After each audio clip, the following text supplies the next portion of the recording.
Hi friends, welcome to Sriyarsha cooking channel. నేను మీ సరిత. ఇవాళ మన రెసిపీ వచ్చి పాతకాలం నాటి ఉప్పుడు రవ్వ ఉప్మా. ఈ ఉప్మా నోట్లో వేసే గుటుక్కున అలా జారిపోతుంది, అంత కమ్మగా ఉంటుంది. మరి ఆలస్యం చేయకుండా ఈ ఉప్మాను ఎలా చేయాలో చూసేద్దాం పదండి. ఇక్కడ మనము ఉప్మా చేసుకునే సన్న రవ్వతో కాకుండా ఉప్పుడు రవ్వతో ఉప్మాను చేస్తున్నాము. ఈ ఉప్పుడు రవ్వ ఎలా వస్తుందంటే, మనం మొన్నటి వరకు సంక్రాంతి పండగకి సకినాలకు అరిసెలకు తడి బియ్యం పిండిని మనము ఇలా జల్లెడ పట్టుకుంటాం కదా, ఆ జల్లెడ పట్టుకోగా మిగిలిన సన్నటి రవ్వని ఈ ఉప్పుడు రవ్వతో కమ్మగా ఉప్మాను చేసుకోవాలి. దీనికోసం ముందుగా స్టవ్ ఆన్ చేసి ఒక ప్యాన్ పెట్టేసుకొని 2 టేబుల్ స్పూన్ల ఆయిల్ వేసుకోండి. ఆయిల్ వేడెక్కిన తర్వాత 1 టీ స్పూన్ ఆవాలు, 1 టీ స్పూన్ జీలకర్ర, 2 టేబుల్ స్పూన్ల పల్లీలను వేసుకొని 1 నిమిషం పాటు దూరగా వేయించుకోండి.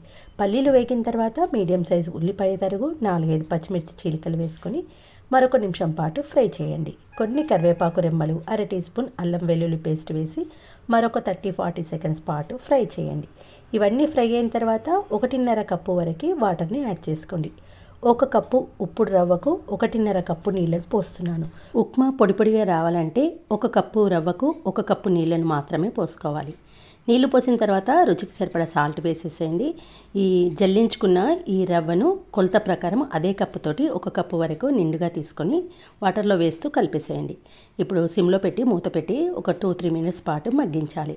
చూడండి, 2-3 నిమిషాలలో రవ్వ అనేది పూర్తిగా ఉడికి ఇలా సాఫ్ట్గా అవుతుంది. మా ఇంట్లో అయితే ఇలా సాఫ్ట్గా ఉండడం ఇష్టం కాబట్టి నేను 1.5 వరకు నీళ్ళని పోసాను.